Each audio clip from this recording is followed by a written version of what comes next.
Sejam muito bem-vindos mais uma vez ao canal de Autos. Pessoal, hoje eu vou mostrar para vocês um SUV híbrido plug-in que mesmo depois de anos sem passar por mudanças importantes, consegue ser um dos mais vendidos da categoria. Esse aqui é o Volvo XC60 Ultra Dark, a versão mais completa desconsiderando a esportiva Polestar. Hoje, nessa avaliação completa, a gente vai falar de todos os detalhes para vocês, como desempenho, consumo, acabamento, espaço interno, porta-malas, preços, opcionais, enfim, vamos falar de tudo para a gente entender se ainda vale a pena ou não você levar esse carro para a garagem da sua casa. Como de costume aqui no canal, vamos começar falando sobre então o design. Nessa versão Dark, que é basicamente igual à Ultra, porém com um visual diferente e duas mudancinhas um pouquinho mais significativas que eu mostro para vocês daqui a pouquinho. Mas com esse pacote Dark, você tem aqui na frente essa grade em acabamento Black Piano, ela também tem um desenho um pouquinho mais esportiva do que a versão Ultra convencional. O para-choque também é totalmente diferente, com um desenho bem mais esportivo. Essa aqui é como se fosse uma versão R-Design, que era como a Volvo chamava anteriormente. Acho que era um nome bem mais legal, inclusive. Você não tem faróis de neblina em nenhuma das versões, mas falando de conjunto de iluminação, todas as luzes em LED. Isso que vocês estão vendo aceso é o DRL, que também funciona como luz de lanterna, e o que eu gosto é que ele só acende no segundo estágio da ignição.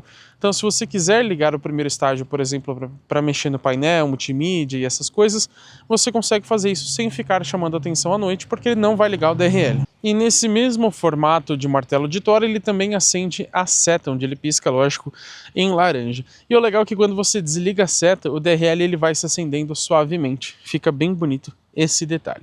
Esses faróis, além de eles serem full LED, já que o farol alto e o farol baixo também são em LED, inclusive por projetores, ele tem o farol alto automático e inteligente, então ele consegue recortar o carro da frente e iluminar somente as laterais, por exemplo. Além de tudo, eles também são dinâmicos, então o canhão de luz ali, o facho de luz vai se movendo conforme você vira o volante para ajudar a iluminar a curva. Mas aqui para a lateral podemos ver rodas de liga leve aro 21 com pneus medida 255/40 de uso urbano. Lembrando que essas rodas são maiores e também possuem um desenho diferente em relação à versão Ultra convencional. E o retrovisor, apesar de um pouco sujo, ele traz esse acabamento em Black Piano nessa versão Dark. Ele traz também o repetidor de seta em LED, que fica bem visível, inclusive de dia, mas eles não contam com luz de cortesia. Isso você tem aqui na maçaneta, que é na cor do veículo. Você tem uma iluminação aqui de cortesia, mais uma iluminação interna para você ver onde encaixar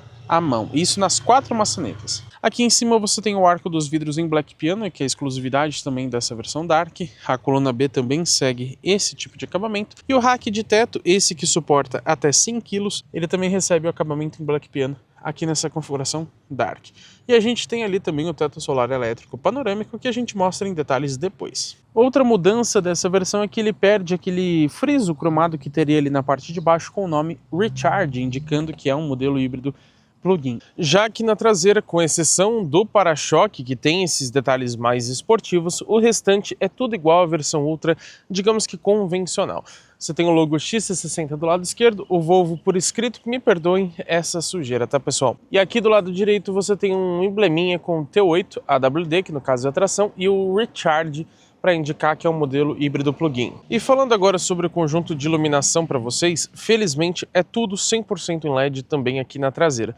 Você tem a guia de lanterna, que tem uma assinatura realmente bem legal. Essa lanterna já é um formato bem bonito, né? Tem também luz de freio, a luz de ré, a luz de seta que pisca naquele quadradinho ali de baixo. Do lado esquerdo você tem a lanterna de neblina traseira, que também é em LED, e a luz de placa também é em LED. Felizmente. Outro elemento que é básico, mas que alguns carros não têm, é o brake light, que da mesma forma também é 100% em LED. E já que você está assistindo essa avaliação completíssima, totalmente de graça, por favor, deixa o seu like aqui embaixo, porque também é gratuito, mas ajuda muito a gente. Caso você tenha atualizado o aplicativo do YouTube, você pode também hypar esse vídeo de forma gratuita, ou se você quiser ajudar ainda mais, pagando esse hype. Vamos falar agora sobre o conjunto mecânico para vocês. A primeira coisa que na verdade eu destaco é que esse capô fica muito alto. Inclusive eu tenho um pouco mais de 1,92 de altura. E reparem que para mim já fica um pouco distante para eu conseguir alcançar. Ali ó, já estou aqui na base do carro. Uma pessoa pequena vai ter que abaixar ali pelas laterais. O motor mais convencional nesse carro é o 2.0 turbo a gasolina, infelizmente não é flex. Ele tem 4 cilindros em linha, injeção direta de combustível e uma potência máxima de 317 cavalos a 6.000 rotações e um torque de 40,8 kgfm. Mas sendo um SUV híbrido plug-in, é lógico que você tem também um motor elétrico que fica posicionado no eixo traseiro, com uma potência máxima de 145 cavalos e um torque máximo de 31,5 kgfm. Combinados, de acordo com a Volvo, esses dois motores entregam 462 cavalos e 72,3 kgfm de torque. Junto com esses motores está associada a transmissão automática convencional com 8 velocidades. E esse carro tem uma tração AWD, ou seja, all-wheel drive, o que significa que ele traciona todas as rodas. E no caso aqui do XC60, ela tem uma distribuição automática. Ela consegue mandar até 50% do torque para as rodas traseiras quando ela julgar necessária, mas em condições normais, por exemplo, dirigindo de forma mais tranquila, ele vai mandar mais torque para as rodas da frente, ou seja, ele é prioritariamente tração dianteira. Agora, quando você está parado com o carro, ele fica sempre em 4x4 para te ajudar a sair em uma possível arrancada. Então, você fazendo um 0 a 100 ou algo nesse sentido, ele já meio que te prepara para isso, o que é bem interessante. E é lógico, se estamos falando de um SUV híbrido plug-in, a gente não pode deixar de citar a parte elétrica do carro. E aqui as baterias, que são feitas de íons de lítio, elas trazem uma capacidade de 18,8 kWh, isso nominal. Por quê? Todo carro híbrido elétrico tem o que a gente chama de capacidade utilizável, que é o que você consegue realmente usufruir, que é o número mais baixo. Aqui no caso do XC60 cai de 18,8 para 14,7. E antes da gente falar sobre os detalhes de recarga desse carro, já que ele é híbrido plug-in, você pode conectá-lo na tomada. Antes disso, eu preciso citar para vocês que aqui nas configurações você consegue selecionar em condução 3 modos diferentes para a bateria ou até mesmo modos de condução do carro em si. Já vamos aproveitar aqui para citar os modos de condução para vocês. No híbrido ele já mostra aqui que fica a aceleração, dinâmica de condução e consumo de combustível são otimizados em termos de eficiência durante a condução habitual em rodovias e vias expressas. O Power, quando a gente coloca aqui, ele já liga o motor a combustão. Nesse caso, o carro está desligado, por isso que ele não vai acionar. Mas ele diz aqui que aprimora a resposta de direção e da suspensão e otimiza a potência para proporcionar uma condução mais esportiva. A questão é que esse carro não tem uma suspensão pneumática nem nada disso, mas se eu não me engano é um opcional lá nos mercados estrangeiros, então por isso que ele deve citar aqui a suspensão.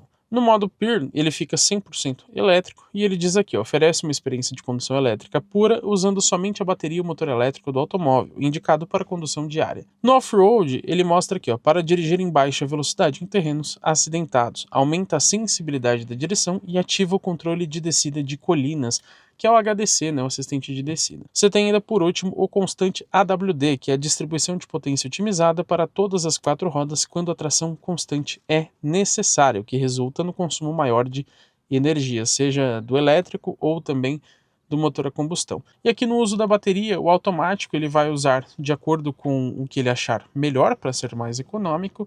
E aí, claro, se você der um pé fundo, por exemplo, ele vai ligar o motor a combustão para auxiliar no desempenho. Aqui no modo Hold, quando a gente coloca, ele até adiciona ali um cadeado no painel de instrumentos, ali no nível de carga da bateria. Depois a gente fala melhor disso. Mas nesse modo ele vai então preservar o seu nível atual de carga, então ele vai ficar praticamente como um híbrido convencional. Já aproveito para dizer o seguinte, todo carro híbrido elétrico eles possuem o que a gente chama de frenagem regenerativa, que assim que você alivia o pé do acelerador ou então pisa no pedal do freio, ele inverte a rotação do motor elétrico para transformar a energia cinética de movimento em energia elétrica. Dessa forma você consegue recuperar um pouco daquilo que você gastou e ficar mais econômico. Se você deixar no automático, muito provavelmente ele vai rodar ali utilizando toda a carga disponível da bateria, nesse caso 57 km que ele está projetando, e depois virar um híbrido convencional, quando não tiver mais carga. No modo Hold, ele já vai virar um híbrido convencional assim que você acionar. Então, ele vai gastar um pouquinho da bateria, mas já vai recarregar em seguida pelo próprio motor a combustão ou até mesmo pela frenagem regenerativa que eu disse para vocês. E ali no Charge é para você realmente recuperar a carga da bateria. Então, ele vai utilizar a gasolina para gerar energia e mandar para a bateria. Isso não é economicamente viável, mas serve, por exemplo, se você precisar chegar num lugar de madrugada sem fazer muito barulho ou algo nesse sentido. Agora sim, falando para vocês sobre o sistema de recarga desse carro. O bocal fica aqui do lado esquerdo, o que eu não gosto muito porque no Brasil você vai ter que parar de ré, já que o carregador geralmente fica do lado direito, né? Você tem aqui uma tomada AC do tipo 2, infelizmente esse carro não suporta a recarga rápida, que seria aquele CCS do tipo 2, onde ele teria uma outra entrada ali embaixo para combinar então as duas entradas de energia. Mas, segundo a Volvo, você tem aqui um carregamento em até 3,6 kW sendo monofásico ou até 6,4 kW sendo bifásico. Lembrando que ele tem aqui uma iluminação de cortesia, ele também mostra, através de uma luz verde ou laranja, mais ou menos o status do carregamento, e ele mostra ali na central multimídia também quanto falta para terminar de carregar, mas não a potência de carregamento que ele está recebendo. Acho que poderia ter esse detalhe também. E antes da gente falar sobre os números de desempenho para vocês, é importante citarmos o peso. Esse carro tem 2.150 quilos. O que é um valor bem considerável. Eu sempre gosto de citar para vocês também a capacidade de reboque, que aqui no caso do XC60 é de 750 kg num reboque sem freio ou ótimos 2.250 kg num reboque com freio. Agora sim os dados de desempenho. De acordo com a Volvo, ele acelera de 0 a 100 em ótimos 4,8 segundos, atingindo 180 km por hora de velocidade média, sendo limitada eletronicamente.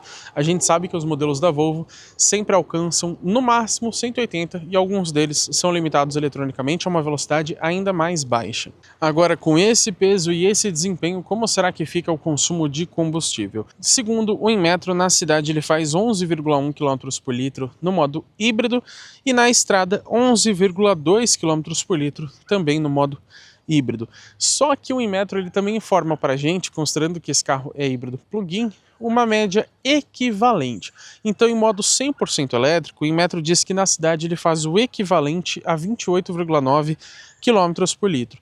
Na estrada, o equivalente a 25,9 km por litro. Só que tem um detalhe, essa unidade que estamos testando é 2024. Para o 2025 não mudou praticamente nada. Porém, provavelmente por conta das novas normas de emissões de poluentes, o Procon VL8, esse carro deve ter passado por alguma reprogramação de motorização e câmbio para reduzir então a emissão de poluentes. O consumo urbano cai para 9,5 km por litro, isso no modo híbrido, e o rodoviário cai para 9,4 também no modo híbrido. Já a média equivalente elétrica, 24,4 na cidade e 22,5 na estrada. Então ele ficou sim um pouco mais beberrão no 2025. Agora falando de autonomia 100% elétrica, com uma carga da bateria você consegue, segundo o Inmetro, até 55 km. Já o WLTP, num ciclo combinado, diz que você consegue até 78 km. Mas na linha 2025, o Inmetro já informa que ele caiu de 55 para 48 km, provando que de fato ele ficou mais gastão.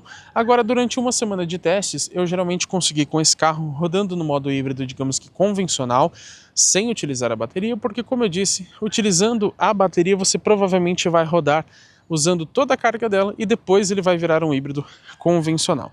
Na cidade ele fez então geralmente entre 10 e até 12 km por litro no modo convencional híbrido.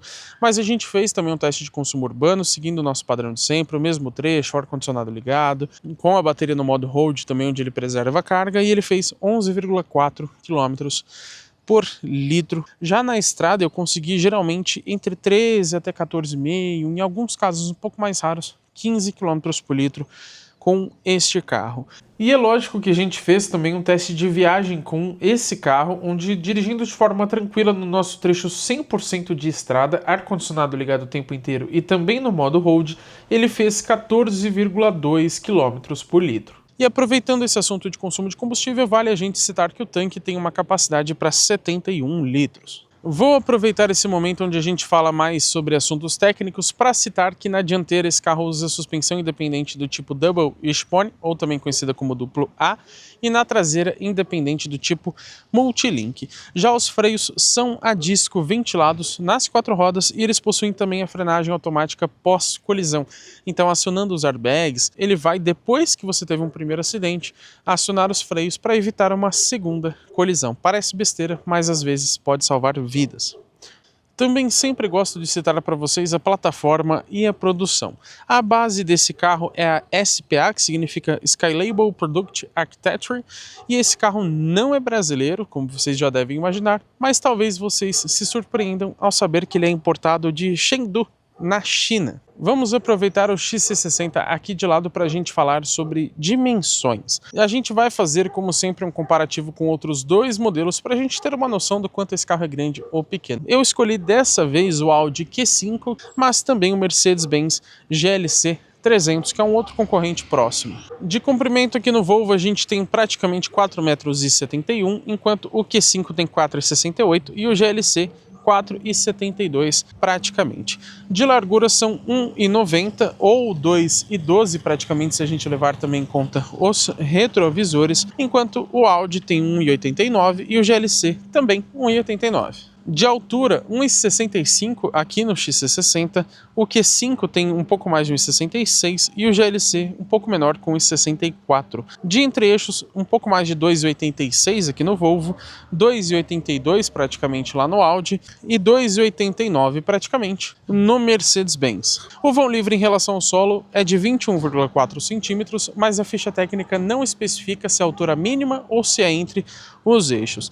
O ângulo de entrada 21,2 graus e o ângulo central é de 20,8 graus, porém, nesse caso ele considera o peso total do carro como a bagagem, onde ele naturalmente fica um pouquinho mais baixo. O ângulo de saída também eles consideram o peso bruto do carro, né, que aí ele fica definido em 23,4 graus. E a capacidade de imersão na água é de 40 centímetros, o que é um bom número considerando a proposta desse carro. Esse aqui é o interior do Volvo XC60 Ultra Dark. Vamos conferir o acabamento?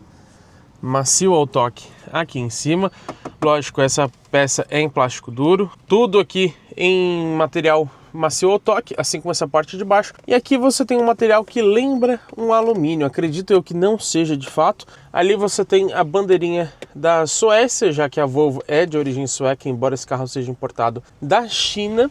E aqui na esquerda a gente tem a abertura elétrica do porta-malas e a abertura do tanque de combustível, que fica separado da trava normal do carro. E o acabamento de porta é o seguinte, ó, aqui em cima também macio ao toque, embora seja um pouquinho mais rígido, um pouco mais duro, macio ao toque aqui também. Essa maçaneta ela tem inclusive iluminação, então à noite essa parte aqui interna fica bem iluminada. Além do botão de abertura e travamento das portas dos 2 lados, você também tem inclusive para o passageiro 2 memórias para o banco. Aqui já é um tecido, um acabamento meio diferente, volta a ser em couro. Você tem até um certo porta-objetos aqui, onde você pode colocar a mão. O botão de trava aqui atrás, que se eu não me engano trava também as portas já de forma elétrica, isso é bem legal.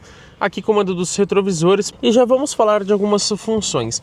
Esses retrovisores, eles são eletrocrômicos dos 2 lados, então eles escurecem sozinhos quando bate uma luz muito forte aqui neles, mas pela multimídia você pode desativar essa função caso você não goste dela. Eles têm também o sensor de ponto cego com alerta de tráfego cruzado traseiro, e esses retrovisores eles possuem também o tilt down dos 2 lados, aquela função que abaixa o espelho quando você engata ré. E nesse caso aqui, por exemplo, eu deixei na central multimídia a função ativada de quando eu engatar ré ele já abaixar os espelhos, então vocês vão ver que os 2 ali, ó, vão para a posição mais baixa, só que isso não é configurável, ou fica assim ou fica na posição normal, você não consegue definir. E os retrovisores aqui eles ficam piscando o comando. Aí se eu clicar 2 vezes desse lado, por exemplo, ele vai subir novamente, enquanto o lado direito ainda continua. Caso você não tenha deixado a função automática ali na central multimídia, você pode também clicar aqui dando ré, né? Clicar 2 vezes para ele descer. Mas aqui abaixo a gente encontra um plástico duro? Não, tá? Ó, ainda é macio ao toque. Lógico, menos que o painel, por exemplo, mas ainda é. Você tem um bom espaço aqui para porta-objetos. Cabe tranquilamente essa garrafa de 500 ml, que inclusive é da Volvo. Muito obrigado a todo o pessoal da marca. E cabe até uma de 1,5 litro aqui, já que é bem grande. Também vale citar que esse porta-objetos ele possui uma iluminação, então à noite te ajuda bastante. Outra coisa legal é que você tem a vedação das portas até ali embaixo, então te ajuda a não criar tanta poeira aqui na parte de dentro. E você tem inclusive uma soleirinha Recharge em alumínio, só acho que ela poderia acender, né? Ficaria mais bonita. Aqui a gente tem tapetes em tecido, que eu não acho muito legal, porque eles sujam mais fácil. E vale citar também que existe uma iluminação aqui para os pés, tanto dianteiro quanto traseiro, e pela central multimídia você consegue selecionar a intensidade delas. Só que não é colorida, tá? Ela inclusive é uma luz mais amarelada. Antes de falar dos bancos, vale citar que todas as 4 portas também possuem a iluminação de poça, ou seja, aqui abaixo da porta ele tem uma luz que ilumina ali o chão. Agora sim, falando sobre os bancos, a gente tem comandos elétricos para ambos os bancos dianteiros, inclusive com ajuste de lombar ou o extensor de pernas. Quando a gente clica naquele botão mais circular do banco, ele abre aqui no painel, inclusive na central multimídia, mostrando o que você vai mexer. No primeiro toque você tem o ajuste de lombar, no outro você tem o extensor de pernas. Vou colocar ele para trás, na verdade. Percebam que ele está fechando. Só que na versão ultra convencional, sem ser a Dark, que a gente já testou no passado, ainda chamava Ultimate, a gente tem essas abas laterais também com ajustes elétricos. Aqui não tem, justamente porque o banco é um pouco diferente. Já vamos falar sobre ele.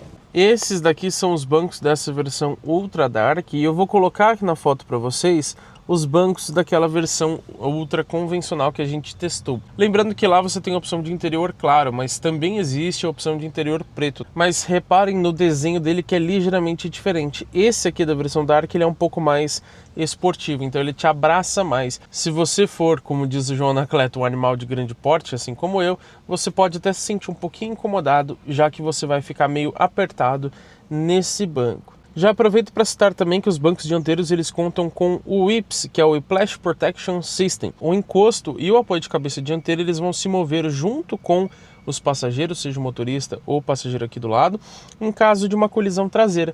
E isso é feito para diminuir aquele efeito chicote, onde você vai para frente e volta com muita rapidez. Falando agora sobre o sistema de ar-condicionado, pelo menos ele fica sempre com o atalho aqui embaixo, mas praticamente todos os comandos infelizmente são touchscreen pela central. Você tem somente o desembaçamento dianteiro e o traseiro aqui abaixo, inclusive ele desembaça também os retrovisores, no caso do desembaçamento traseiro, mas você pode vir aqui e encontrar as outras funções. Então aqui você mexe a ventilação, eu acho ela bem barulhenta, inclusive modo automático aqui no meio, aqui você seleciona a posição que você quiser que o ar vá.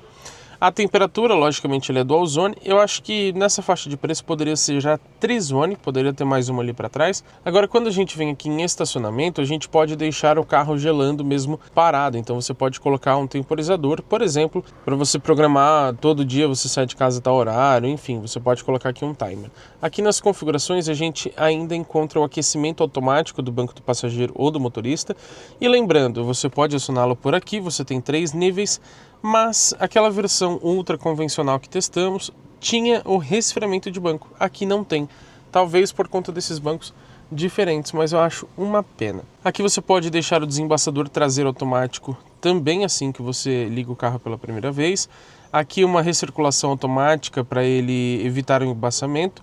E aqui um aquecedor, que ele vai conseguir aquecer a cabine durante uma condução elétrica. Lembrando que esse ar-condicionado ele também já tem aquela purificação automática, né? Então ele consegue calcular qual que é a qualidade do ar naquele momento. A gente vem, por exemplo, aqui e ele te mostra todos os detalhes e às vezes ele aparece para você pedindo para fazer uma purificação do ar. Continuando aqui aos detalhes do carro, a gente tem o botão do pisca-alerta aqui para você passar as faixas, o volume aqui também, que da mesma forma é físico, e um play ou pause. Essa aqui, se eu não me engano, é uma entrada para cartão SD, mas posso estar enganado.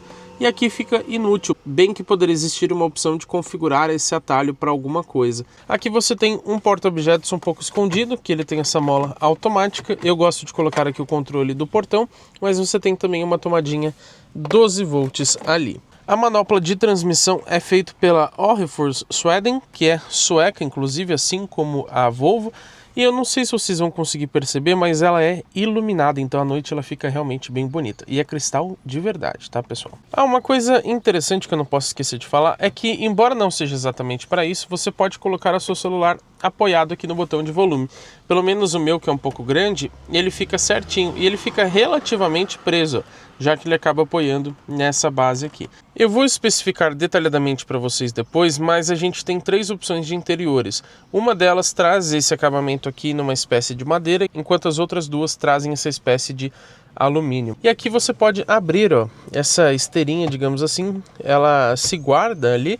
E aqui a gente encontra um carregador de celular por indução. Ele tem até uns relevos aqui para tentar segurar um pouco mais o celular. Não tem ventilação, infelizmente, então vai esquentar bastante seu smartphone. Mas o que eu gosto é que ele fica em uma posição onde você consegue, por exemplo, ver uma notificação rapidamente aqui quando para no trânsito ou algo nesse sentido.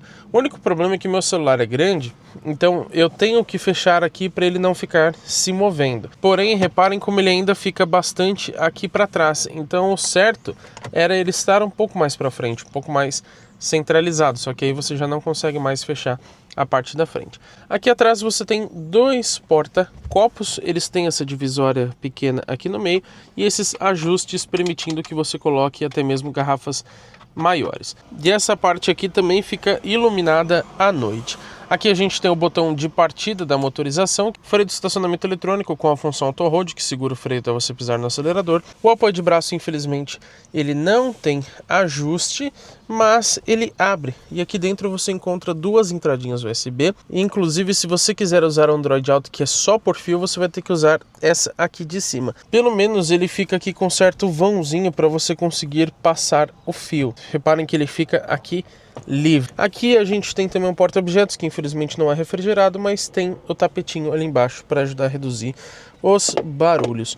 Só acho que esse USB poderia ficar aqui na frente, né? Seria mais prático. Outra questão é que lá no Volvo C40 e também no XC40, que são os elétricos, eles possuem uma lixeirinha que é muito prática. Esse carro, sendo consideravelmente mais caro, infelizmente não possui. Vamos falar agora sobre o porta-luvas. Ele desce suavemente. O espaço me surpreendeu, eu achei que seria bem menor. Tem uma iluminação ali, só que ela não é branca. Acho que já poderia ser. E o porta-luvas ele é aveludado aqui por dentro, o que ajuda a reduzir barulhos. Isso eu gostei bastante. Mas aqui na parte de cima, eu destaco aqui que eu tinha esquecido de falar que ele tem um porta-ticket. Isso aqui vem de série, tá? Não é colocado por fora. Você pode colocar, por exemplo, um cartão de estacionamento. Como essa é a versão Dark, logicamente que o interior é escurecido, então você vê ele todo em preto. Aqui tem uma alça de mão que volta suavemente, assim como lá para o passageiro. Tanto o passageiro quanto o motorista possuem também o ajuste de altura do cinto de segurança. O retrovisor aqui é do tipo borderless, ou seja, ele tem aquela borda infinita, é eletrocrômico também. Falta também um porta-óculos, você não tem em nenhum lugar do carro. Já aproveitando para falar de iluminação, ela é touchscreen, se acende suavemente, inclusive você pode regular a intensidade dela segurando aqui por um tempo. Ela está ficando mais fraca, agora ela está ficando mais forte. Inclusive, se você quiser acender as 2 ao mesmo tempo, basta passar a mão aqui nesse do meio. Se você segurar esse botão aqui, ele vai ficar laranja. Ou seja, agora quando eu abro a porta, as luzes não se acendem. Aqui é o comando do teto solar. Aqui você tem um SOS, porque esse carro é conectado, então se você tiver uma situação de emergência, você pode acionar por aqui. E aqui é para você falar com a equipe da Volvo, caso você tenha alguma dúvida sobre o carro ou algo nesse sentido. Já vamos falar sobre o teto solar para vocês. Você dando um toque aqui, ó, ele vai abrir somente essa levantada, na verdade, né? Agora, se eu passar aqui, ó, para trás, ele já vai abrir completamente. Ó, eu ainda consigo abrir mais um pouquinho. Agora eu posso dar um toque para frente, que ele vai fechar automaticamente. Se eu der outro toque, a rede lá vem junto, ó. E eu posso parar ela a qualquer momento também dando um toquinho aqui, ó. E já ressalto também que esse teto solar tem a função anti-esmagamento por questões de segurança. E ele tem uma função muito legal que você pode desativar na multimídia se você quiser, que ele fecha automaticamente a cortina do teto solar após 15 minutos do travamento do carro, caso ele esteja estacionado num sol forte. O quebra-sol aqui do motorista tem um porta-documentos, tem o tampão, tem o espelhinho e iluminação que não é branca. Acho que ela é em LED, mas não é totalmente branca, ela é um pouquinho mais amarelada. Toda a iluminação desse carro, eu tenho a impressão até de não ser em LED, justamente por ser um pouco mais amarela. Aqui para o passageiro é exatamente a mesma coisa, tá incluindo o porta-documentos. Vamos falar agora do volante multifuncional. Ele tem revestimento em couro de boa qualidade, inclusive. O logo da Volvo ainda não é aquele atualizado que a gente já encontra, por exemplo, no novo XC90. E é lógico que ele tem ajuste de profundidade e altura, porém ainda do tipo manual, não é elétrico. Aqui você tem comandos do piloto automático adaptativo, que a gente mostrou com detalhes no nosso vídeo de assistência à condução, ou até mesmo do Pilot Assist, onde ele dirige de forma quase autônoma. Do lado direito você tem a opção de visualização do painel, depois a gente mostra isso, comandos de voz e aqui para passar as faixas ou também a informação do painel. Do lado esquerdo, na haste de seta, a gente encontra um botão de reset, que serve aqui como um botão de complemento para o painel de instrumentos, depois a gente fala melhor dele também.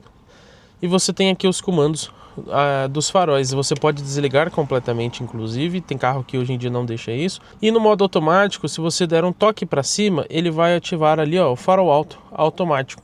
Legal porque você não precisa jogar a haste aqui para trás, então ela não fica longe do volante. Agora, como a gente não tem o farol de neblina dianteiro, esse botão fica completamente inútil, só o traseiro que funciona, como vocês podem ver ali também no painel. Outra coisa que eu destaco é que quando você desliga o carro, você pode dar um toque aqui para trás, onde ele vai acionar a luz de guia, assim como apareceu ali no painel. Os faróis se manterão ligados durante 60 segundos, mas infelizmente esse tempo não é configurável. Até uma Fiat Strada, por exemplo, você vai dando toquinhos para colocar, acho que até 200 segundos, alguma coisa assim. Aqui não, ele é sempre fixo em 60. Do lado direito, é lógico que você tem o sensor de chuva, inclusive você tem o ajuste por aqui, você pode deixar mais intenso ou menos intenso. E aqui, inclusive, tá, que você aciona ou desaciona o sensor de chuva. E não era para ele ter ligado não, mas tá bom. Você não tem os pedal shifts. Se você quiser fazer trocas de marcha, você vai ter que jogar aqui a alavanca para a posição B, que na verdade ele vai intensificar a regeneração de energia. E aí passando aqui para o lado, você consegue selecionar ali a marcha. Mas se você quer dirigir de forma mais esportiva, isso aqui não serve, porque ele é feito justamente para a regeneração mais intensa de energia. Outro detalhezinho que incomoda no dia a dia, quando você vai manobrar ou então dirigir de forma mais esportiva, é bem comum você colocar a mão aqui e esbarrar, nesses botões. Agora sim, vamos falar do painel de instrumentos. Ele tem aqui uma tela totalmente digital de 12 polegadas, bem bonita por sinal, e aí a gente tem as seguintes opções de visualização. Por esse botão aqui, onde você tem uma certa página, você consegue selecionar entre mostrar ou não o GPS. Acabou. Essa é a única personalização desse painel de instrumentos. Acreditem se quiser. A novidade, pelo menos, é que agora você tem o Android Auto nesse carro, algo que deveria estar presente desde o começo, mas que chegou recentemente, e você consegue projetar ele na central multimídia. Eu vou colocar uma foto para vocês que mostra o Waze projetado, inclusive com as informações do trajeto. Ele só não mostra, por exemplo, a velocidade da via ou sua velocidade atual, mas ele mostra qual a próxima direção, quanto tempo falta, quantos quilômetros falta, enfim. Então ficou bem completo. Mas lembrando que o Waze, apesar dele ter de forma nativa na central multimídia, você só consegue projetar no painel se for pelo Android Auto, que por sinal é só por cabo. O Maps você já consegue projetar usando o aplicativo nativo aqui pela central multimídia. Outra coisa que me incomoda muito, quando a gente clica aqui neste botão, a gente abre o computador de bordo. Reparem que você tem duas médias de consumo, o TM, que seria o manual, e o TA, que seria o automático, né? Agora, esse automático, ele reseta automaticamente após mais de 4 horas que você não está utilizando o carro. Pelo menos ele mostra a distância, o consumo, o tempo do trajeto e também a velocidade média. E esses números de velocidade média e tempo não ficam se alterando com o motor desligado, tá? Só com o primeiro estágio da ignição. Muitos carros acabam se alterando, que não faz sentido. Aqui você tem o nível de carga da bateria, inclusive com a autonomia em modo 100% elétrico, mais o nível de combustível com autonomia no modo a combustão. Do lado esquerdo você tem o velocímetro que fica fixo e do lado direito você tem ali um rally indicando que o carro está com o motor ligado, pronto para a gente dirigir, a posição do câmbio e você tem também, se vocês repararem, uma espécie de medidor de energia. Vocês conseguem perceber que existe ali uma gota? Essa linha ela vai se alterando. Se ela estiver mais ou menos aqui, por exemplo, é até onde você consegue chegar em modo elétrico. Então, se você acelerar passando dessa gota, ele vai ligar o motor a combustão. E sendo um medidor de energia, quando você freia, ele abaixa aqui também, indicando que você está recarregando através da frenagem regenerativa. Agora, a única coisa que me incomoda é que ele não mostra quantos quilowatts você está gastando ou recuperando. Ele só tem um medidor ali em forma de barra mesmo. Agora, num carro desse valor, sendo Volvo, sendo Premium, olha, ter um painel tão simples, ele é bom, tá? Mas você não consegue colocar, por exemplo, informação da música, você não tem nada. Quando a gente pega o Active Info Display da Volkswagen, ele tem muito mais informações. Esse aqui não tem nem a informação de consumo instantâneo, por exemplo, só o medidor ali de energia. Inclusive, quando você muda os modos de condução aqui pela central multimídia, acho que eu já falei deles para vocês, né? Mas vamos mostrar o que muda ali no painel. Tá no modo híbrido, você tem também o PIR, que vocês podem ver que ele só muda ali o nome, né, onde fica o Ready. Você tem o modo off-road, que ele já liga inclusive a motorização, e aí ele coloca aqui o conta-giros. Você tem o constante AWD, que também fica com conta-giros, e o modo Power, que é o mais esportivo, também fica desse jeito. Mas o modo Power, por exemplo, onde é o mais esportivo, ele não poderia trocar o layout, ficar mais vermelho, ficar realmente uma esportividade maior, né, o visual ficar apimentado? Nada muda. E é um carro premium, então esses detalhes fazem diferença. É um pouco difícil de mostrar pela câmera, mas reparem que a gente tem essa abertura no painel, porque lá no fundo a gente tem um pontinho ali, ó, em branco, que é a velocidade do trajeto. Esse carro tem um head-up display. E quando você usa o Maps aqui na central multimídia, se você estiver com uma rota definida, ele também mostra algumas informações lá no head-up display, porém não mostra no Waze. Quando você usa o piloto automático adaptativo, alguma coisa, ele também mostra uma pequena animação ali para te indicar rapidamente o que o ACC está fazendo, mas faltam mais informações. Também falta aqui nesse painel de instrumentos uma tela indicando o gerenciamento do conjunto mecânico, até mesmo pela central multimídia. Até os Honda híbridos convencionais, que nem são plug-in, eles têm isso de forma muito clara.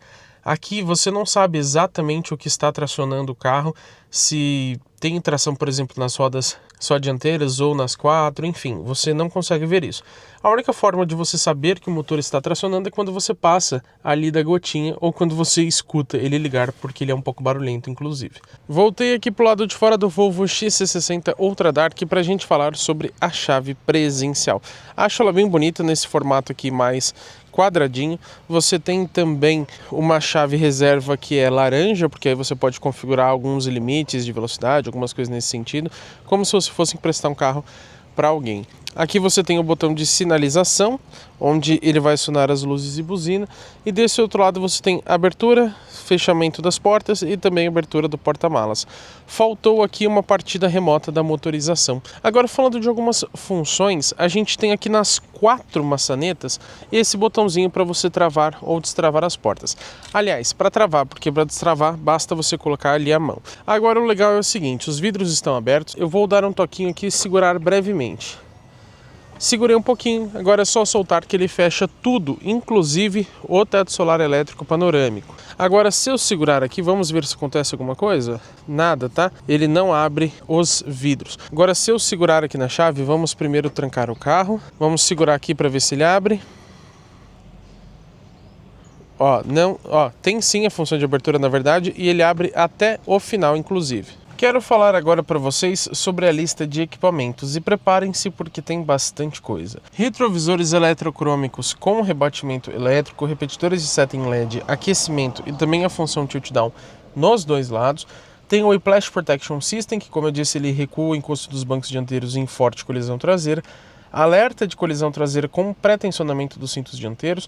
Existe também sensor de ponto cego com alerta de tráfego cruzado traseiro, frenagem automática pós-colisão, chave presencial, porta-malas com abertura elétrica, inclusive pelo movimento de chute, bancos dianteiros elétricos com aquecimento e memória, carregador portátil no padrão industrial, a gente já mostra para vocês, ar-condicionado digital dual zone com saídas de ar traseiras e purificação do ar, rodas de liga leve aro 21, teto solar elétrico panorâmico, manopla de cristal Orreforce, revestimento interno em couro iluminação ambiente branca, volante multifuncional em couro, tapetes em tecido, HDC, que é o assistente de descida, ACC com Stop and Go, que é o piloto automático adaptativo, assistente de partida em rampas, controles de tração e estabilidade, kit de reparo para os pneus, maçanetas externas com iluminação e travamento ou destravamento presencial, sensor de fadiga, sensores de estacionamento dianteiros e traseiros, frenagem automática em manobras de marcha ré, lanternas traseiras Full LED com luz de neblina, sistema de permanência em faixa com correção e centralização automática, faróis Full LED com facho dinâmico e farol automático inteligente,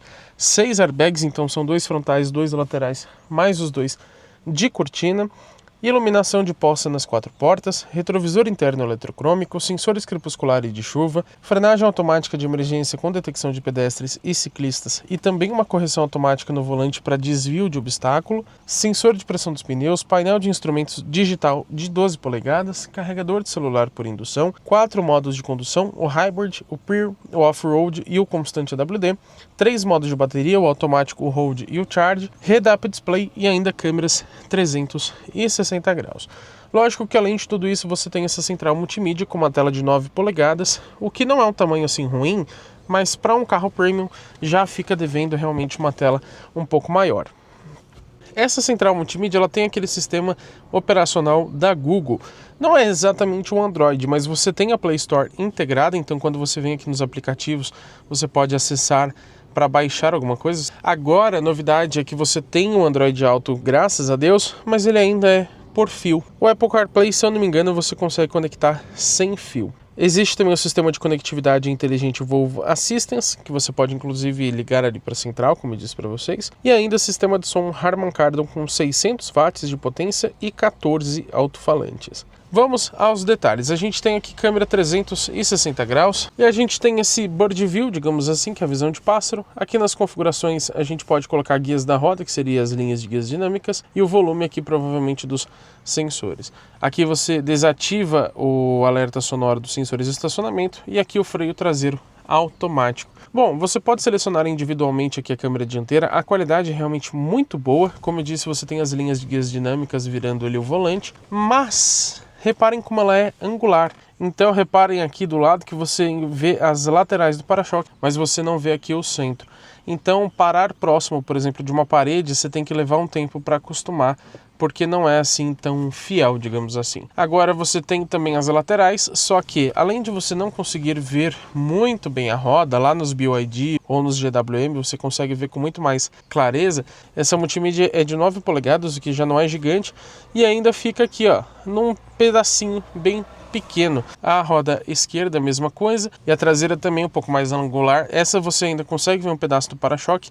Também não é possível ver as rodas traseiras, alguns modelos da GWM permitem isso. Outras funções aqui da central multimídias, quando você segura esse botão, ele vai entrar no modo de limpeza, para você conseguir limpar essa tela que fica cheia de marcas de dedo. Agora, o que eu não gosto dessa central é que ela não é muito intuitiva. Você tem aqui algumas configurações, mas não tem nenhuma personalização também. Você não consegue trocar o layout dela. O máximo que você pode fazer, por exemplo, mudar aqui a posição de atalho. O legal é que você tem o YouTube, então você consegue, por exemplo, aqui acessar o canal GT Autos. Isso realmente é bem legal. Só que só vai conseguir assistir um vídeo com o carro parado, tá? Agora, o que incomoda é que quando você coloca aqui no Bluetooth, frequentemente ele dá um probleminha aqui. Ou ele não reproduz, ou ele não consegue mostrar aqui o nome da faixa, ele fica nesse preto. Agora não está conectado, então faz sentido, tá? Mas mesmo conectado, às vezes ele faz isso. Então, essa central multimídia, ela dá alguns probleminhas nesse sentido de travar de vez em quando, você ter que reiniciar a central, enfim. Então não gosto assim muito dela, para ser sincero. Temos de um dos pontos mais importantes de todo o carro, que é o seu preço. Quanto custa o Volvo XC60? Nessa versão Ultra Dark na linha 2025, você encontra ele por R$ 489.950. Lembrando que esse carro não possui opcionais, mas esse Dark é como se fosse um pacote. Eles chegam a considerar como uma versão diferente, mas o acréscimo é de R$ 10.000 em relação à versão Ultra, digamos que normal. Você tem, claro, opções de cores para esse carro, mas elas são gratuitas. Nas metálicas você tem a Onyx Black, o Denim Blue, o Platinum Grey, o Silver Dawn, o Bright Dusk, que é esse lindo dourado, e também o Vapor Grey. E nas perolizadas você tem a Crystal White. A única questão que me deixa triste é que ele perdeu aquela belíssima cor Fusion Red, que era um vermelho muito lindo. E você tem também opções de interiores. Esse aqui, por exemplo, que vocês estão vendo, é o preto charcoal com o couro napa preto charcoal também. Então ele é todo preto com esses detalhes aqui imitando alumínio. Agora você tem também o preto charcoal com uma mescla de lã cinza, que eles chamam de Midnight Zinc. Aí nesse caso ele vai trazer uma espécie de madeira nesses acabamentos em cinza claro. Ou você tem também, além dessas duas opções que eu falei, o preto charcoal com um couro napa cinza slate. Então ele vai trazer também essa espécie de alumínio, mas com couro cinza ao invés de preto. Mas agora citando a garantia e revisões, esse carro tem 2 anos somente de garantia, porém sem limite de quilometragem. Agora a bateria em si ela tem 5 anos de garantia ou 100 mil quilômetros. A maioria dos carros elétricos ou híbridos possuem pelo menos 8 anos de garantia para a bateria, então aqui o período é menor e isso não é muito legal. As revisões são no período bem normal, né? Cada 10 mil quilômetros ou 12 meses, aquilo que acontecer primeiro. Já aqui nos bancos traseiros, primeiro a gente tem essa visão mais ampla do interior. O acabamento dos bancos aqui atrás é basicamente igual lá na frente. Você tem essa espécie de tecido aqui nas laterais, mas com a parte de couro liso aqui no centro. E aqui no centro você consegue abaixar um apoio de braço. Clicando aqui, ele abre um porta-copos com ajustes, inclusive. Aqui você tem um acesso do porta-malas para os bancos traseiros, caso você queira colocar algo mais comprido. Um porta-objetos aqui em cima, vocês não estão vendo saídas de ar, porque elas ficam aqui nas laterais, o que é até mais eficiente. Você tem 2 tomadinhas aqui USB do tipo C para recarga de equipamentos. O túnel central gigantesco. Pessoal, olhem o tamanho disso. Atrás dos bancos dianteiros você tem essa redinha aqui, como se fosse um porta-revistas, mas um carro premium trazer plástico aqui atrás, não acho legal. Voltando aqui para a parte de cima, a gente tem ganchinhos nas 2 laterais. Aqui em cima, acredito eu que seja um porta-cabides, se eu não me engano. Tem iluminação que também touchscreen em LED, embora seja um pouquinho mais amarelada. Alça de mão que volta suavemente. Você tem um outro ganchinho aqui para pendurar alguma coisa caso você queira. Tudo isso também lá do outro lado. E é lógico que você tem essa visão mais ampla do teto panorâmico. Inclusive, acabamento de porta, aqui em cima é macio ao toque, assim como aqui embaixo, tá? Isso pelo menos é um ponto positivo, fica igual lá na frente. E o porta-objetos com porta-copos aqui é consideravelmente menor. Eu já ia me esquecer de falar, mas vocês conseguem perceber a iluminação ali para os pés lá na dianteira. Aqui atrás a gente tem também embaixo dos bancos dianteiros. Inclusive existe uma outra iluminação ali no porta-objetos. Agora falando do espaço interno, lembrando para vocês que eu tenho um pouco mais de 1,92 de altura. E o espaço que sobra aqui atrás é esse. Não é grande para um carro desse porte. Sinceramente, eu esperava mais. Eu, por exemplo, não consigo entrar ali, ainda mais com um túnel central aqui tão gigantesco que dificulta a passagem aqui atrás. Olha, reparem como esse banco está bem mais para frente para eu conseguir sentar de forma mais confortável aqui. E mesmo assim ainda não sobra tanto espaço não. Já para a cabeça, a situação eu digo que é mediana. Se eu sentar de forma um pouco mais ereta, eu encosto o cabelo aqui no teto. Não estou claustrofóbico, mas não é tão confortável. Agora, se eu sentar um pouco mais relaxado, aí sobra um vãozinho aqui em cima. Então o espaço não é excelente mesmo para a cabeça, mas é mediano. Vamos falar agora sobre porta-malas. A gente pode abrir lá pelo botão interno, também pelo botão da tampa, segurando aqui na chave, como eu vou fazer agora. Inclusive você pode fechar pela chave também, ou ainda por aquele movimento de chute que daqui a pouco a gente mostra para vocês. Já vamos começar falando sobre capacidade. A gente tem aqui 468 litros em medição VDA. Por efeito de comparação, o Audi Q5 é um pouquinho menor com 465 litros, porém não especificado se é VDA ou litros líquidos, mas o BMW X3 de nova geração já é bem maior com 570 litros. Vamos agora às funções. Lembrando que isso aqui você não tem nas versões mais básicas aqui do XC60. Você conta aqui também com ganchinhos para você fixar algumas cargas. Redinha aqui do lado esquerdo para você colocar alguns objetos. Tem iluminação aqui, tem iluminação ali também, mas elas parecem mais amareladas. O tampão aqui ele tem 2 posições, na verdade 3, né? Você tem essa que é a, digamos que normal. Você pode fechar ele aqui completamente, ou então você pode deixar ele aqui um pouco mais alto. Ele sobe. Aqui abaixo a gente encontra o seguinte, aquele carregador portátil que eu falei para vocês, só que é de tomada industrial, infelizmente. E ali você tem a bateria, tá? E algumas coisas como kit de reparo, por exemplo, um gancho para reboque e etc. Mas você tem ali também uma abertura, como eu falei para vocês, se você quiser colocar um taco de golfe, alguma coisa nesse sentido, que vá até o banco traseiro. Você tem ainda 2 ganchinhos também aqui nas laterais e ainda uma tomada 12 volts com máximo de 120 watts. Tem ainda uma iluminação aqui na tampa do porta-malas que te ajuda a iluminar essa parte aqui, ou se por acaso ele estiver fechado e você olhar ali de dentro, alguma coisa assim, ele ajuda a iluminar também a parte de dentro do porta-malas. Para fechar, você pode fazer o clique nesse botão, ou nesse aqui, onde ele vai também trancar o carro em seguida, ou fazer esse movimento aqui de chute, ó. Claro, com a chave próxima, né? E aí ele já vai fechar. O tampa-placa já estava meio caído, tá, pessoal? Vamos então para o nosso test drive aqui com o XC60 Ultra Dark. Esse volante aqui na cidade, eu acho que ele tem o peso certo, inclusive. Ele não fica nem muito leve, nem muito pesado. Vou citar para vocês também, aproveitar esse momento, que a ré desse carro é sempre em modo elétrico. Pelo menos eu não vi ele ligar o motor a combustão nenhuma vez.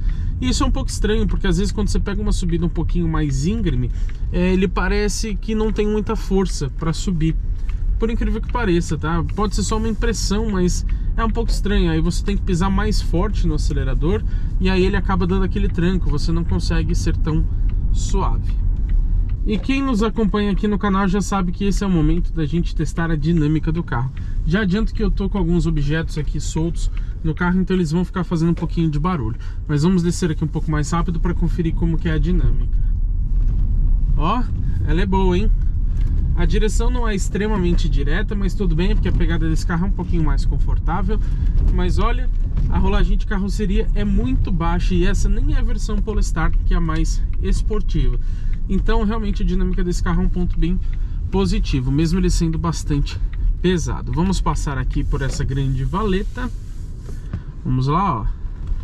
Passei a mais ou menos 7 km por hora por um pouquinho de precaução, mas eu não raspei esse carro em nenhum lugar. Ele tem uma altura bem considerável em relação ao solo. Só tome cuidado com esses pneus que tem um perfil um pouquinho mais baixo, então em certos obstáculos é bom que você passe mais devagarzinho para não criar bolha ou até estourar esse pneu. Aqui eu geralmente falo para vocês sobre o isolamento acústico, que nesse carro na cidade eu acho ele até que bom, mas para um modelo de 500 mil reais eu acho que poderia ser melhor.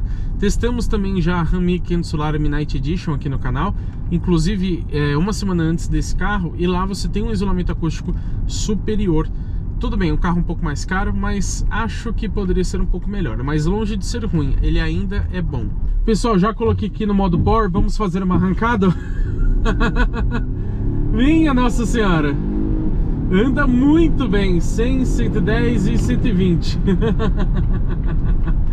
Desempenho realmente é excelente. A gente dá mais uma aceleradinha ali na frente para vocês verem melhor essa questão. Mas olha, é realmente muito bom. E como eu disse para vocês, ele sempre sai com tração nas 4 rodas, né? Quando tá parado ele já deixa a tração preparada. Então realmente o punch que você tem ali, mesmo não sendo um carro 100% elétrico, é realmente muito interessante. Com certeza ele faz com tranquilidade esses 4,8 segundos. Realmente o desempenho é sensacional. Lembrando que no modo Power ele já fica com o motor a combustão sempre ligado, porque ele entende que você quer ali toda a disposição do carro. Vamos dar uma aceleradinha mínima.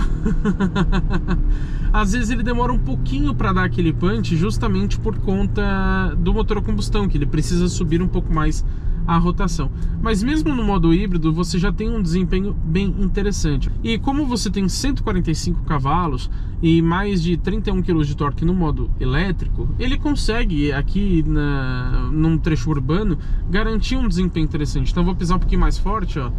Eu passei ele da gotinha, então ele chegou a querer ligar ali o motor a combustão, mas vocês viram que ele responde bem, né? Vou dar mais uma pisadinha de leve, ó. Olha como é rápido. E nesse caso ele é totalmente silencioso. Agora, quando o motor a combustão entra em funcionamento, por exemplo, você está dirigindo naquele modo híbrido, digamos que convencional, como eu disse para vocês, usando o Hold aqui, ó. Ó, reparem como ele já ligou o motor a combustão justamente para preservar essa carga da bateria. Ou então quando zera a autonomia que você tem ali no modo 100% elétrico, ele também liga o motor a combustão com mais facilidade, principalmente em subidas. E aí você escuta bastante esse motor roncar. E não temos manta acústica no capô, como eu mostrei para vocês. Então, para um carro de 500 mil reais, acho que poderia ser melhor isolado também esse barulho do motor, e com certeza já ficaria um pouco mais amenizado com uma manta acústica. A outra questão é as trocas de marcha. Às vezes ele dá uns tranquinhos um pouquinho mais fortes. Não chega a ser um tranco, mas você sente aquela troca de marcha um pouco mais agressiva, ela não é assim tão suave. Não é sempre que isso acontece, mas de vez em quando você percebe. Vamos fazer aqui mais uma acelerada. Estou a 24 km por hora, pé no fundo. Minha nossa, é muito bom. Essa lombada aqui é praticamente inexistente, tá, pessoal? Ó, mais uma pisada, ó. Esse carro é muito rápido, muito rápido. É realmente muito divertido. Lógico que o consumo vai pro espaço, né, quando você dá essas pisadas. Muito bom mesmo. Vamos entrar um pouco mais forte aqui pra gente testar então como que é a dinâmica de novo, ó. Ó. Muito boa. Ali ele deu uma saidinha de traseira, mas os controles seguram muito bem, né? Porque é um carro pesado também, como eu disse, são 2.150 quilos. Então é normal. Vamos conferir agora a suspensão. Vou ficar um pouquinho quieto para vocês escutarem os barulhos. Ó, vou segurar o banco aqui para vocês verem, ó. Parou aquele barulho mais metálico de vibração, tá vendo? Mas a suspensão ela também é um pouco barulhenta, e isso a gente já viu em vários Volvo, tanto no C40 quanto no XC60 Ultimate e até um XC90 que eu já tive experiência também. Agora, sobre o conforto, quando você passa por uma rua muito desnivelada, se sente que o carro é um pouquinho mais durinho, mas talvez seja pelos pneus, porque a suspensão em si ela é confortável. Quando você pega desníveis um pouco menores, né, que não são tão consideráveis, você até se surpreende, você fala, nossa, esse carro é bastante confortável. Mas é normal, tá? Esse acerto um pouquinho mais rígido também ele garante, por exemplo, uma dinâmica um pouco melhor, como vocês viram. Mas e aí, será que vale a pena ou não você levar para casa o Volvo XC60 Ultra Dark? Como pontos positivos, sem sombra de dúvidas, o desempenho, o acabamento, o sistema de som, o design, que até hoje é bem atual, bem bonito. Também a segurança do carro, isso não dá para discutir. As assistências à condução também, embora deva alguns pequenos itens. O prazer ao dirigir e a dinâmica, que também é muito boa. Pontos medianos. Eu diria o consumo em modo híbrido, digamos que convencional, quando você não está andando em modo praticamente 100% elétrico. O porta-malas também, já que ele não é assim tão grande. E o conforto eu vou citar como mediano porque você tem alguns carros mais confortáveis, mas ele está mais para bom do que para ruim, tá? Agora sim, os negativos. O central multimídia para um carro premium como esse deveria ser maior e melhor. O painel de instrumentos tem um bom tamanho, mas faltam muitas funções também. Posso citar o minimalismo de modo geral, ou as personalizações. Praticamente tudo no carro é do jeito que a Volvo quis, você não pode personalizar, escolher da sua preferência. A lista de equipamentos também, para um carro premium, acho que faltam muitos detalhes. Aqui ele parece ser um carro um pouco mais simples, bem entre aspas. E o espaço interno também vou citar como ponto negativo, que para um carro desse porte, com esse entre-eixos bem grande, deveria ser melhor. Alguns equipamentos que eu senti falta, vocês vão entender isso. Park Assist, lembrando, considerando ser um carro premium, não que você vá usar diariamente. Reconhecimento de placas de trânsito, faróis de neblina, iluminação ambiente colorida, pedal shifts no volante, Android Auto sem fio, modo de condução eco, bancos traseiros ajustáveis, né, seja de inclinação ou então de profundidade do assento, porta-luvas refrigerado, massagem dos bancos, partida remota do motor pela chave, carregador de celular por indução com ventilação, alerta de abertura de porta, 7 airbags ou quem sabe até mais, 8, 9, 10 e ainda um resfriamento dos bancos. Agora, para a gente entender se vale a pena ou não levar para casa o XC60 Ultra Dark, a gente precisa compará-lo com seus concorrentes. E como a nova geração do BMW X3 ficou extremamente cara, eu vou comparar na verdade com o X4, que é o Coupé. Na versão xDrive 20i M Sport, com motor 2.0 turbo e tração nas 4 rodas, ele custa hoje R$ 459 mil. A gente pode citar, mesmo que não de forma direta, o Porsche Macan 2.0 turbo AWD com câmbio automatizado de dupla embreagem. Essa versão não tem nome e custa exatamente R$ 500 mil. Logo em seguida você encontra também o Audi Q5 Performance Black 2.0 Turbo, tração 4, lembrando que ele é um híbrido plug-in também, assim como o XC60, e custa um pouquinho mais, R$503 mil. Em seguida, Mercedes-Benz GLC 300 AMG Line 2.0 Turbo, porém híbrido leve, tá? Não é um híbrido nem convencional, quem dirá plug-in. Tem tração nas 4 rodas também, câmbio automático por R$515 mil. Posso concluir então que o Volvo ele certamente é um ótimo carro, mas o seu projeto realmente está ficando um pouquinho mais antigo. Existem aqui algumas limitações que já são mais difíceis de aceitar em um carro de quase R$500 mil. Eu particularmente acho que o XC60 ele exagera um pouco no minimalismo, passando uma sensação menor de refinamento em relação aos seus rivais. Porém, ele é mais barato que os concorrentes e oferece um conjunto híbrido plug-in com um desempenho que na categoria e por preço parecido, só o Audi Q5 possui. Acho que de forma resumida eu posso dizer que se você procura economizar um pouco mais, gosta dessa pegada mais minimalista da Volvo, ou não se importa, por exemplo, com a ausência de alguns equipamentos num carro de R$500 mil, se você juntar isso e também não precisar de espaço interno, eu acho que o XC60 ainda é uma das, se não a melhor opção do mercado. Eu só fico triste que a Volvo esteja tão minimalista. Eu particularmente não sou fã disso. Se não fosse essa questão, com certeza, para mim, esse seria o melhor carro disparado da categoria.